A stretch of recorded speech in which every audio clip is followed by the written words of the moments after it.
नमस्कार, NMF news देख रहे हैं आप। मैं हूं आपके साथ अभिषेक पुंडी।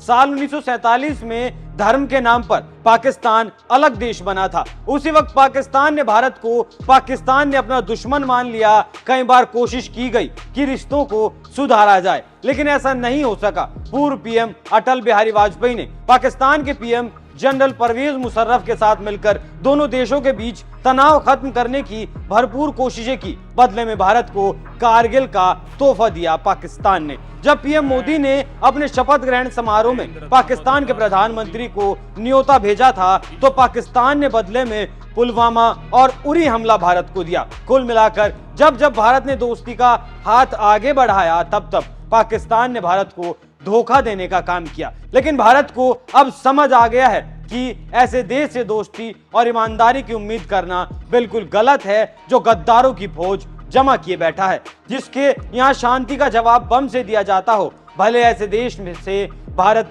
कैसे दोस्ती कर सकता है, या दोस्ती की उम्मीद भी कैसे कर सकता है। आतंक परस्त इस देश ने भारत के दिल यानी कश्मीर को दशकों से हिंसा की भट्टी में झोंकने का काम किया। बॉर्डर क्रॉस कर आतंकियों को भेजा, उनको हथियार और पैसा मुहैया करवाया, बच्चों का माइंड वॉश कर उन्हें जन्नत का रास्ता बताकर जहन्नुम तक का सफर तय करवा दिया। दहशतगर्दों ने कश्मीर के युवाओं को आतंक की ट्रेनिंग दी और फिर हाथों में बंदूकें थमा दी। उन युवाओं ने कश्मीर में दहशत फैलाई, भारतीय सेना पर हमले किए। कश्मीर का नाम सुनते ही जहन में वो खौफनाक तस्वीरें तैरने लगती हैं, जिन्हें सोचने मात्र से दिल डर के मारे भर जाता है। भारत के कड़े रुख के बाद बौखलाए पाकिस्तान ने उरी और पुलवामा अटैक किए। हालांकि भारत ने सर्जिकल स्ट्राइक और फिर एयर स्ट्राइक कर पाकिस्तान को जवाब दिया। मोदी सरकार के 9 ऐसे बड़े फैसले हम आपको बताएंगे जिसने पाकिस्तान की जिन्होंने बखिया उधेड़ कर रख दी।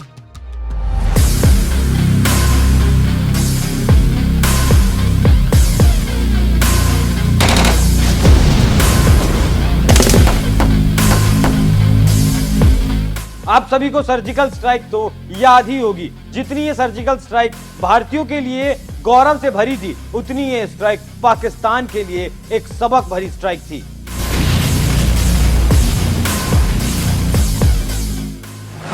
सर्जिकल स्ट्राइक 18 सितंबर 2016 सुबह का वक्त था। उरी में तकरीबन 5:30 बजे थे। जैश के 4 आतंकी सेना के कैंप में घुस आए। आतंकियों ने सोते हुए जवानों पर ताबड़तोड़ हमला कर दिया। इस हमले में 19 भारतीय जवान शहीद हो गए। 28-29 सितंबर 2016 की रात पहली बार देश ने सर्जिकल स्ट्राइक की। 19 सितंबर की सुबह पहली बार देश की जनता को इस शब्द के बारे में पता चला।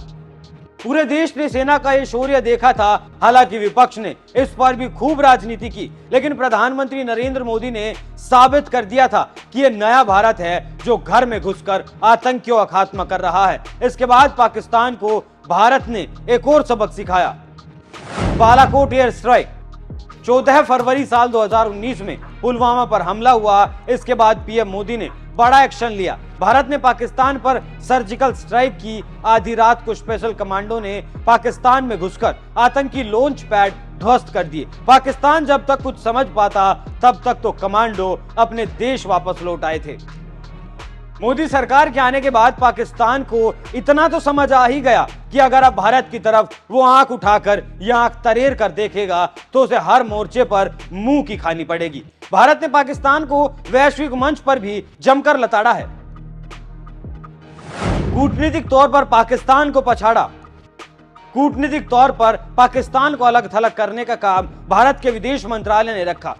मोदी सरकार पार्ट 1 में सुषमा स्वराज ने वैश्विक मंचों पर पाकिस्तान को अलग थलग कर दिया। मोदी सरकार के दूसरे कार्यकाल में एस जयशंकर ने विदेश मंत्रालय की कमान संभाली। एस जयशंकर ने यूएन से लेकर हर बड़े मंच से पाकिस्तान को लताड़ लगाई। विदेशी देशों को मजबूर किया कि वो पाकिस्तान पर नकेल कसें। एस जयशंकर ने पाकिस्तान को आतंक की फैक्ट्री करार दिया। वैश्विक रूप से पाक अलग पड़ गया। वैश्विक मंच के साथ साथ पीएम ने पाकिस्तान के उस सपने को तोड़ा जिससे वो आतंकियों की फैक्ट्री चलाना चाहता था। घाटी में धारा 370 को हटाना मोदी सरकार का बहुत बड़ा कदम था। किसी को उम्मीद नहीं थी कि कश्मीर से कभी इस धारा को हटाया जा सकता है। आर्टिकल 370 को खत्म करना। केंद्र सरकार ने 5 अगस्त 2019 को जम्मू कश्मीर से धारा 370 को खत्म कर दिया। इसको खत्म करने के पीछे का कारण था कि कश्मीर में पूरी तरह से भारतीय संघ में शामिल करना। पाकिस्तान बिलबिला गया। उस वक्त इमरान खान सत्ता पर काबिज थे। उन्होंने बवाल काटा। तुर्की जैसे देशों ने भारत के खिलाफ मानवाधिकार का आरोप लगाया। तुर्की ने यूएन में जाकर भारत को पाठ पढ़ाने की कोशिश की, लेकिन भारत ने भी दो टूक जवाब देकर उनके मुंह बंद कर दिए। इसके बाद पीएम मोदी ने फैसला लिया कि अब दाने दाने को तरस रहे पाकिस्तान से व्यापारिक संबंध भी तोड़ लिए जाएंगे। व्यापार बंद करने का फैसला। 2019 के बाद सरकार ने पाकिस्तान से सभी तरह के व्यापारिक संबंध तोड़ लिए, क्योंकि पाकिस्तान व्यापारिक मार्गों से का उपयोग कर आतंकियों को भारत भेजने का काम करता था। भारत ने बड़ा फैसला लिया और बिजनेस रिलेशन खत्म कर दिए गए। व्यापार बंद होने के बाद पाकिस्तान कई बार भारत को बदनाम करने की कोशिश करता रहा। धारा 370 हटने के बाद पाकिस्तान ने भारत पर मानवाधिकारों के हनन का आरोप लगाया, लेकिन भारत ने पाकिस्तान की सच्चाई दिखा दी। बलूचिस्तान और गिलगिट बाल्टिस्तान। पाकिस्तान वैश्विक मंचों पर जाकर भारत को बदनाम करता है। भारत पर कश्मीर के मानवाधिकार के हनन का मामला उठाता है। भारत ने पाकिस्तान पर बलूचिस्तान, गिलगिट बाल्टिस्तान के लोगों के साथ अत्याचार का मुद्दा उठाया। वैश्विक मंचों पर पाकिस्तान की सच्चाई को दिखाने का काम किया। ताकतवर देशों ने भी देखा कि पाकिस्तान किस तरह इन इलाकों में अत्याचार कर रहा है। सरकार ने सख्ती दिखाते हुए नो वीजा पॉलिसी लागू की, जिससे पाकिस्तान को बड़ा झटका लगा। नो वीजा पॉलिसी रद्द।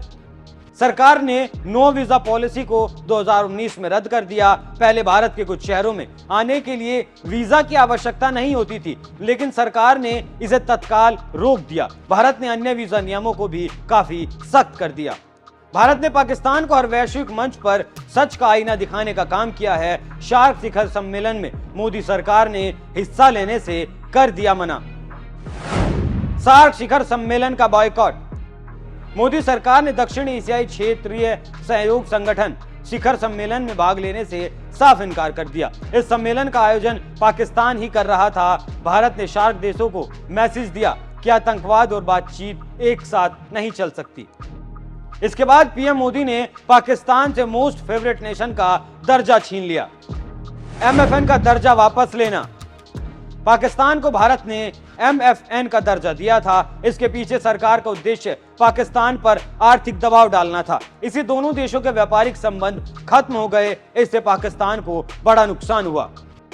पीएम मोदी के इन फैसलों ने पाकिस्तान की ऐसी कमर तोड़ी है कि पाकिस्तान आज तक इनसे उबर नहीं पाया है। पाकिस्तान आज दाने दाने के लिए मोहताज है। इसका कारण है कि पाकिस्तान को हमेशा हर जगह मुंह की खानी पड़ती है, लेकिन पाकिस्तान फिर भी नहीं सुधरता। हालांकि जब से मोदी सरकार ने सत्ता संभाली है, तब से पाकिस्तान एक के बाद एक चोट खा रहा है और हर बार उसे हार देखनी पड़ रही है। आप मोदी सरकार के इन फैसलों पर क्या राय रखते हैं, हमें कमेंट कर जरूर बताएं। नमस्कार।